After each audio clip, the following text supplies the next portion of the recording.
Dala ka na magstorya ta ba? Kaya kanya siya, seryoso di siya nga pangutanan na kwadi ni siya binuang yun. Ang akong anak, hapit na 2 months, no? Pila kadlaw ng 2 months siya. Tapos karon CS man ko.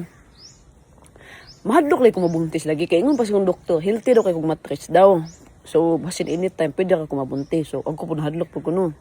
Kani mga ko ang banagod. Di ni kasaligan o gano'n kay ang hunahunaan niya, gusto din niya sundan akong ang among bata. Pero di sa lagi ko jud ko.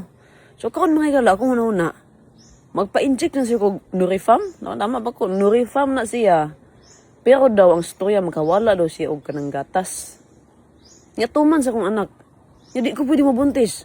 Nga gusto na ko breastfeed ang akong anak. Pero dili ko gusto nga mawala ang akong gatas. Unsa may dapat buhaton ako? Di ko gusto mabuntis yun.